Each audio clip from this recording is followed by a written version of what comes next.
లీల గారికి ఫుల్ ప్లెజ్డ్గా లీల గారు వాళ్ళ మదరు ఆఫీస్కి వచ్చి ఫుల్ ప్లెజ్డ్గా కథ విని ఫుల్ ఎక్సైట్ అయిపోయి గంతులేసి ఆ తర్వాత షూటింగ్కి వచ్చారు. రాశీకన్న గారికి ఫోన్ చేసి నేను రాశీకన్న గారికి ఏం చెప్పానంటే నా నా ప్రెషర్ ఆఫ్ అప్పటికి రాశీకన్న గారు వచ్చేసరికి మా షెడ్యూల్ మొత్తం ఫిక్స్ అయిపోయింది. కొంచెం ప్రెషర్లో ఉన్నాను. ఇప్పుడు నేను మిమ్మల్ని నేను కట్ చెప్పేంత టైం లేదు, జూమ్ కాల్లో కానీ ఫోన్లో కానీ చెప్తాను అంటే she understood my pressure. Harish, నేను వస్తాను డైరెక్ట్గా, నేను సినిమా చేసేస్తున్నా, నాకు పవన్ కళ్యాణ్ గారితో ఎప్పటి నుంచో చేయాలని ఉంది, I will do this film అన్నారు. ఇమ్మీడియట్గా వచ్చిన తర్వాత నువ్వు వచ్చి చేసేస్తావు కరెక్ట్గా, నువ్వు చేయాలంటే ముందు క్యాటరేషన్ తెలియాలి కదా అని చెప్పి అప్పుడు నేను క్యారవాన్లో క్యాటరేషన్ కథ మొత్తం చెప్పిన తర్వాత షీగే ఆ రకంగా. అలాగా కళ్యాణ్ గారి పేరు చెప్పి మేము కథ చెప్పాం, మీరు షూటింగ్కి వచ్చాండి, అలాంటి ఆయన పేరు చెప్పి భయపెట్టాలి అవి లేవండి. ఆయనకి భయపడడం తప్ప ఆయన పేరు చెప్పి భయపెట్టాలి లేవు. ఇందాక మీరు మాట్లాడుతూ శ్రీలీల గురించి Q&Aలో కొన్ని చెప్తా అనగానే శ్రీలీల పాపం క్వశ్చన్ మార్క్ పెట్టింది ఫేస్. అంతే సార్, అంటే ఇప్పుడు ఇలాంటివి మాట్లాడితేనే కదా కొంచెం దాన్ని ఏమంటారు కంటెంట్ వైరల్ అవుతాయి. హరీష్ గారు, మీరు ఏ ముహూర్తాన్న ఇచ్చి పడేసే గోత్రం ఎరగదీసే నక్షత్రం అనే డైలాగ్ రాశారో అది ఎవరికి వాళ్ళు కన్వే చేసుకుంటున్నారు. అవునండి, చాలా పెద్దగా వైరల్ అయిపోయింది. ఎవరికి వాళ్ళు ఇప్పుడు పవన్ కళ్యాణ్ గారు కూడా దాన్ని ఆయన స్టైల్లో డిఫైన్ చేసుకున్నారు.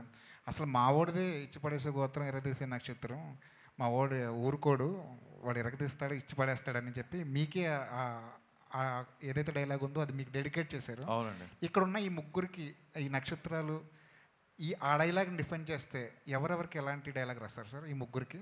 ముగ్గురులో అంటే మా నవీన్ గారి నుంచి స్టార్ట్ చేద్దామా? మీదేంటి సార్ మీది? ఈయనది బాగా ఖర్చు పెట్టే గోత్రం, కలెక్షన్లు రాబట్టే నక్షత్రం. రాశీకన్న గారిది నవ్వించే గోత్రం, కవ్వించే నక్షత్రం. శ్రీలీల గారు ఉన్నారు. లీల గారిది అసలు సెకండ్ లేకుండా చెప్పేయచ్చు, ముదురు గోత్రం, దేశముదురు నక్షత్రం. అది ఎందుకో కొంచెం డిఫైన్ చేస్తారు, అది ముదురు దేశముదురు అన్నది. She's very matured, she's very street స్మార్ట్ని తెలుగులో ఏమంటారు ఎవరైనా చేయండి పోనీ చెప్పండి నాకు. స్ట్రీట్ స్మార్ట్ అనేదాన్ని తెలుగులో ఏమంటారు? లౌక్యం అనాలా, ముదురు అనాలా? కలౌక్యల్ భాషలో మాట్లాడాలని చెప్పి నేను ముదురు దేశముద్ర అన్న. దేశముద్ర అనేది అల్లు అర్జున్ గారి cinema title. Super. Bad word అయితే టైటిల్ ఎందుకు పెడతారు? సరితే కదండి. లీల గారు మీరు ఒప్పుకుంటున్నారా? ఏమండి నవీన్ గారు? సరే మీది ఉంది కదండి. అందమైన గోత్రం లీల గారిది, అందమైన గోత్రం, ఆహ్లాదమైన నక్షత్రం. మరి మీది? అదండి సార్, సినిమాలో రాశాను, నా అభిమానించిన హీరో అలా అన్నాడు కాబట్టి నేను ఏం మాట్లాడలేదు. కానీ ఇచ్చి పడేసే గోత్రం మీది, ఎరగదీసే నక్షత్రం కూడా మీదే. నా గోత్రం ఏంటి చెప్పా సార్? శ్రమించే గోత్రం, సహించే నక్షత్రం. అబ్బా. నవీన్ గారు ఒకళ్ళని అడిగిన తర్వాత కంటిన్యూగా నాకే కాకుండా 1 by 1, ఎందుకంటే మిగతా వాళ్ళు అందరూ ఐడియల్గా ఉంటారు కదా. ఇలా నవీన్ గారి తర్వాత మిగతా వాళ్ళు. నవీన్ గారు, టికెట్ల విషయంలో మీరు సుప్రీంకోర్టు దాకా వెళ్ళారు. టికెట్స్ మీరు అడగలేదా, లేదంటే ఈ సినిమాకి ఇది ఒక రూట్ మ్యాప్ కోసమని వదిలేశారా? అంటే టైం లేదండి. ఆ సుప్రీంకోర్టు డెసిషన్ వచ్చేసరికి తర్వాత అంటే ఇక్కడ ఆ కోర్టులో జరిగినాయి, దానివల్ల మేము వెళ్ళి సీఎం గారిని అప్రోచ్ అవ్వడానికి టైం లేదు. సో అందుకని ప్లస్ మేము సరే చాలా రోజుల నుంచి చేయట్లేదు, అసలు ఈ టికెట్ రేట్స్ పెడితే ఎలా ఉంటుందని కూడా అనుకుని ఇంటర్నేషనల్ కూడా we want to go with regular prices. Footfalls పెరుగుతాయని ఎక్స్పెక్ట్ చేస్తున్నారు? డెఫినెట్గా it proved here, it proved in US. ఎప్పుడైనా నువ్వు రీజనబుల్ టికెట్ ప్రైస్ పెడితే definitely we saw it. Yeah Harish గారు, నెక్స్ట్ నెక్స్ట్ అంటే మీరు ఈ సినిమా మొదలెట్టినప్పటి నుంచి ప్రీపోన్ అయ్యే వరకు కూడా మొత్తం మీరే కనిపిస్తున్నారు. పవన్ కళ్యాణ్ గారు hero, but one of the hero మీరే అని చెప్పేసి కూడా చాలామంది మాట్లాడుతున్నారు. అంటే ఈ సినిమా జర్నీ అనేది ఖచ్చితంగా మీ కెరీర్లో ఒక ఛాలెంజింగ్ లాగానే భావిస్తున్నారు. ఎట్లాగా ప్రమోషన్స్ పర్పస్లో కూడా మీరే వన్ మ్యాన్ ఆర్మీ లాగా వర్క్ చేశారు కదా. అంటే ప్రీపోయిన్ అవడం వల్ల ప్రమోషన్స్కి ఆల్వేస్ లీలా గారు, కళ్యాణ్ గారు తెలుసు, 1 or 2 ఈవెంట్స్కి వస్తారు. రాశి కానీ లీల కానీ దే ఆర్ ఆల్వేస్ రాశి అయితే అసలు డబ్బింగ్ అయిపోయి టక్కని ఫోటో పెట్టేసి డబ్బింగ్ స్టార్ట్ అని చెప్పి రాశి ఈజ్ వెరీ అగ్రెసివ్గా ప్రమోషన్ చేస్తుంది మన I don't have a single complaint towards Raashi and Leela. ఎందుకంటే దే హ్యావ్ అదర్ డేట్స్. మన సినిమా 26th అన్నప్పుడు ఆ 1 week బిఫోర్ నుంచి they kept the dates for the promotion. మనం ప్రీపోన్ చేసేసరికి they can't miss their other shootings కదా, and we can't also force them. So అందుకే కొంచెం వాళ్ళు తక్కువ కనిపించారు. సో నాకు బ్యాక్గ్రౌండ్ స్కోరు మళ్ళీ చెప్తాను, మరి కేవలం హైదరాబాద్లో తమన్ ఉన్నాడు కాబట్టి నేను గంటకోసారి అక్కడికి వెళ్ళి ఒక రీల్ చెక్ చేసుకొని మళ్ళీ మీ దగ్గరికి వచ్చి ప్రమోషన్ చేయడానికి అవకాశం దొరికింది.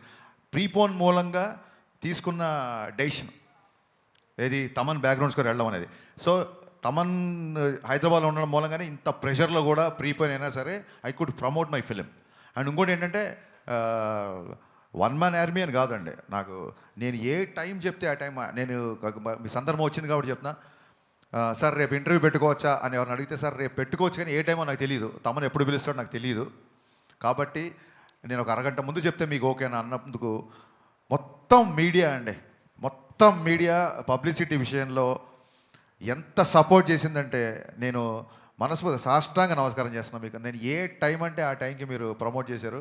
ఒక టైంలో మిక్సింగ్ జరుగుతుంటే నేను కనుక టెన్షన్ పీక్స్ అయిపోతుంది, ఓవర్సీస్ ప్రింట్లు వెళ్ళాలి అన్నప్పుడు నిశాంత్ గారు అయితే డైరెక్ట్గా అన్నపూర్ణ మిక్సింగ్ థియేటర్కి వచ్చేసి కెమెరాలు పెట్టేసి నైట్ 10:30కో 11 గంటలకో ఇంటర్వ్యూ తీసుకున్నారండి. అంటే మీకంటూ ఒక టైమింగ్స్ ఉంటాయి కదా, 9 to 6 9 to 9 ఏదో టైమింగ్స్ ఉంటాయి కదా, ఇవన్నీ నా కోసం బ్రేక్ చేశారు.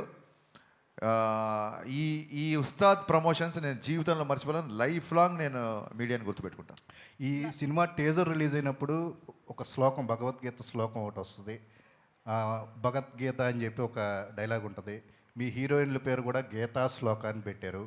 ఏంటండి భగవద్గీతని మనం ఇందులో ఫాలో అవుతా ఏమన్నా ఉంటుందా? ఆ రెసెంబ్లెన్స్ ఏమన్నా ఉంటుందా? అంటే ఏమంటారు, మనిషి తన పేరు లీలా, గీత కాదు.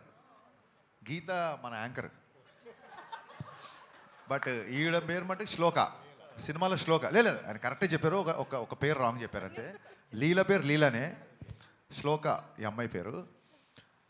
బేసిక్గా భగవద్గీత గురించి చెప్పడానికి ఏదన్నా ఒక దాని ఏమంటారు, ఒక మంచి విషయం చెప్పడానికి ఒక మంచి సందర్భం దొరకాలని ఎప్పుడు అనుకుంటాం. సందర్భం దొరికినప్పుడు చెప్పాలని ఉంటుంది నాకు. భగవద్గీతలో ఉన్న శ్లోకాల్లో ఏ శ్లోకం ఎవరు చదువుతారు ఏంటి అని పక్కన పెడితే, ఒక తెలుగులో ఉన్న నానుడి ఏంటంటే శ్లోకం చదివిన వాడికి శోకం ఉండదు అని చెప్తారు. అంటే అదేదో మిరాకిల్ మ్యాజిక్ అయిపోయి మీకు ఒక శ్లోకం చదవగానే మీ బాధలు వెళ్ళిపోయి మీ అప్పులు తీరిపోతాయి అని కాదు. శ్లోకం మీకు ఒక స్వాంతాన్ని ఇస్తుంది. శోకం ఉండదంటే కన్సోల్ చేస్తుంది, మనుషుల్ని కన్సోల్ చేస్తుంది, హీల్ చేస్తుంది. సో ఎందుకో ఈ మధ్య భగవద్గీతకి బాగా కనెక్ట్ అయ్యాను నేను. అందుకే ఇంకో డైలాగ్ కూడా ఉంది, ఇంకా రేపే సినిమా రిలీజ్ కాబట్టి లీక్ చేద్దాం. భగవద్గీత యుద్ధం మధ్యలో చెప్పారు, యుద్ధాన్ని మధ్యలో వదిలేమని చెప్పలేదు. ఈ డైలాగ్ రేపొద్దున కళ్యాణ్ గారు చెప్తారు యాక్చువల్గా. సో ఎందుకో తెలియకుండా భగవద్గీత ఇన్ఫ్లుయెన్స్ ఉంది. అందుకే సినిమా గురించి కూడా నిన్న చూస్తే ప్రింట్లు వెళ్ళిపోయి ఒక 5 గంటల పైన పడుకొని 20 రోజులైంది. నిన్న ప్రశాంతంగా మార్నింగ్ 5 గంటలకు అన్నీ సెట్ చేసి లాస్ట్ ట్వీట్ అమ్మయ్య అని ఒక ట్వీట్ వేసి ప్రశాంతంగా 5 గంటలు పడుకొని వచ్చా. అందుకే చాలా ఉత్సాహంగా ఉన్నా. ఎంత కలెక్ట్ చేస్తుంది ఏంటి, భగవద్గీతలు చెప్పింది అంటే మీ పని మీరు చేయండి, ఫలితాన్ని వదిలేయండి అన్నారు. బట్ నాకు చాలా లేట్గా అర్థమైంది ఏంటంటే భగవద్గీతలో ఫలితాన్ని దేవుడికి వదిలేయండి అన్నారు. బట్ సినిమా వాళ్ళకి దేవుళ్ళు ఎవరు?